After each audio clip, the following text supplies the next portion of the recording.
सब कुछ एक परफेक्ट अरेंज्ड मैरिज जैसा दिख रहा था। राजा रघुवंशी 29 साल का एक सक्सेसफुल बिजनेसमैन, इंदौर का रहने वाला। सोनम 24 साल की एक सिंपल सी लड़की।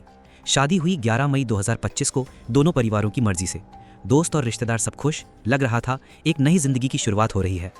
लेकिन ये शादी शायद सुहागरात तक भी नहीं टिक पाई, क्योंकि सुहागरात से पहले ही साजिश शुरू हो चुकी थी। राजा ने अपने हनीमून के लिए श्रीलंका प्लान किया था, सब कुछ सेट था।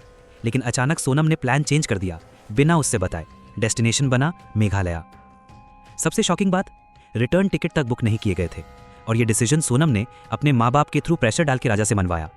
राजा को लगा चलो पत्नी की खुशी के लिए एडजस्ट कर लेता हूँ, लेकिन असली में वो अपने ही मर्डर ट्रिप पे निकल चुका था, बिना जाने।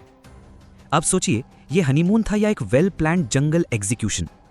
जहां एक आदमी प्यार में कॉम्प्रोमाइज कर रहा था, वहीं दूसरी तरफ एक लड़की हर कदम पे कंट्रोल और मैनिपुलेशन दिखा रही थी। यही पॉइंट क्लियर करता है कि शादी के नाम पे शायद पहले से ही कुछ और चल रहा था। ये कोई रिश्ते की शुरुआत नहीं थी, ये किसी की जिंदगी खत्म करने का ट्रेलर था। राजा और सोनम पहुंचते हैं मेघालय के सोहरा यानी चेरापूंजी में हनीमून पे। लेकिन सिर्फ 3 दिन बाद दोनों मिसिंग हो जाते हैं। क्या कोई नई शादी के इतने कम दिन बाद ही गायब हो जाता है, और वो भी एक रिमोट जंगल एरिया में? सीसीटीवी फुटेज दिखाता है कि दोनों ने 22 मई को शिलोंग के एक होम स्टे में स्टे किया था।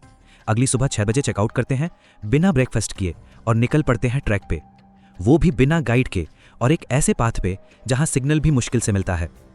अब सवाल उठता है, ये सब नादान डिसीजन थे या पहले से प्लान किए गए स्टेप्स थे? क्या राजा ने रियलाइज भी किया होगा कि जहां वो प्यार ढूंढ रहा था वहीं उसके कत्ल की लोकेशन बनने वाली है?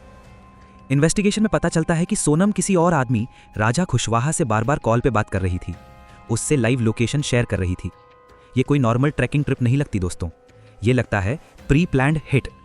एक लोकल गाइड एल्बर्ट बताता है कि उसने सोनम और राजा को 3 अननोन आदमियों के साथ ट्रैक पे जाते देखा था, और उसके बाद दोनों कभी वापस नहीं आए। 2 जून 2025, 10 दिन बाद एक हॉरिफाइंग अपडेट आता है। राजा रघुवंशी की लाश सोहरा के एक डीप गॉर्ज में मिलती है, वे साओडोंग फॉल्स के पास, एक ऐसी जगह जहां किसी का पहुंचना भी मुश्किल है। उसकी बॉडी बैडली डिकम्पोज थी और पहचान होती है उसके टैटू राजा और स्मार्ट वॉच से। पोस्टमार्टम रिपोर्ट क्या कहती है? सिर पे गंभीर चोट थी। लगभग क्लियर है कि किसी तेज हथियार जैसे कुल्हाड़ी से अटैक किया गया था। ये कोई एक्सीडेंट नहीं था, ये मर्डर था, और वो भी प्लान के साथ। पुलिस को क्राइम सीन पे मिलते हैं कुछ और शॉकिंग सबूत। एक ब्लैक रेनकोट, व्हाइट शर्ट शायद सोनम की, एक ब्रोकन स्मार्टफोन स्क्रीन, और सबसे इंपॉर्टेंट 10 लाख की ज्वेलरी गायब। अब यहां एक थ्योरी बनती है, सोनम ने शायद हिटमैन हायर किया था, पेमेंट ज्वेलरी से किया गया हो सकता है। वो ज्वेलरी अब तक मिसिंग है।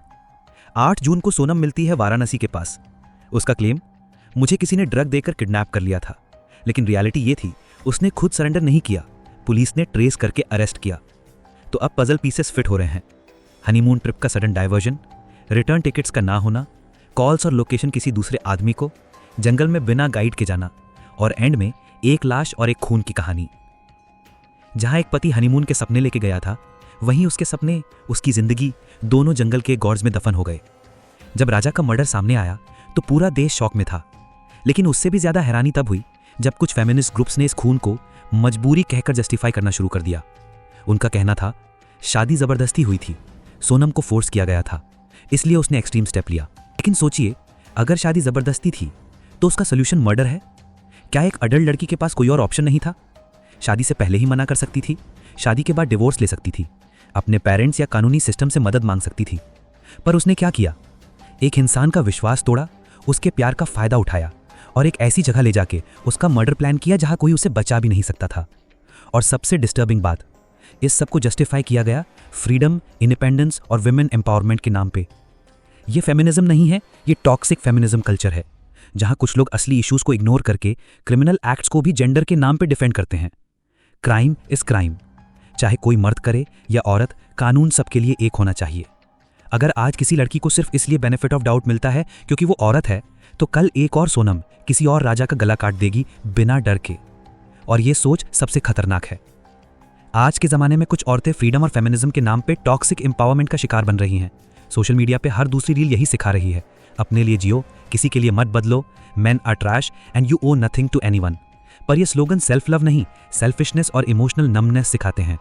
टॉक्सिक फेमिनिज्म ने कुछ लोगों को ये यकीन दिला दिया है कि मर्द सिर्फ एक्सप्लॉइट करते हैं, और अगर उनसे कुछ छिपा के, झूठ बोल के या उन्हें हटा के आगे बढ़ना पड़े तो वो भी बोल्ड मूव है। इस अंधे थॉट प्रोसेस में लोग अकाउंटेबिलिटी भूल चुके हैं। शादी जैसे पवित्र रिश्तों को डील बनाया जा रहा है। जब तक फायदा हो रहो, फायदा खत्म तो रिश्ते भी खत्म। कई बार तो विक्टिम कार्ड खेल के पूरे सिस्टम को मैनिपुलेट किया जाता है। पर दोस्तों, एम्पावरमेंट का मतलब इंसानियत का मर्डर नहीं होता।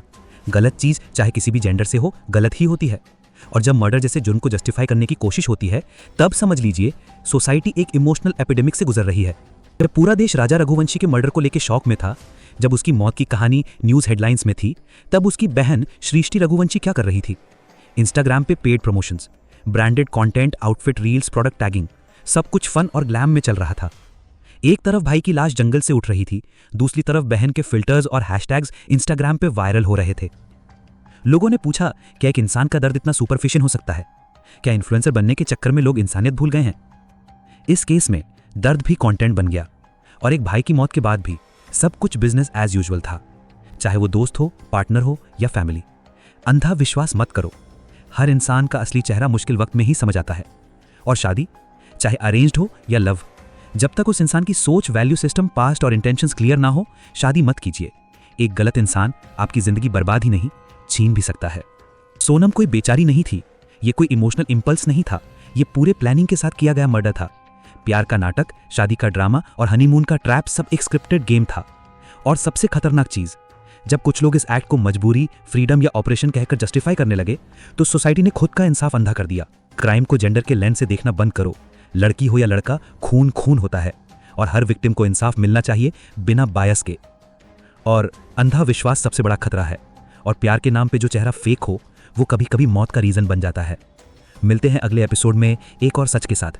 सच जानना है तो भारत एक्स को सब्सक्राइब करो। सच को बताने में हमें कोई भी शक्ति नहीं रोक पाएगा। We are fearless. तब तक याद रखिए, भारत एक्स की नज़र से कुछ छुपता नहीं। जय हिंद, जय भारत।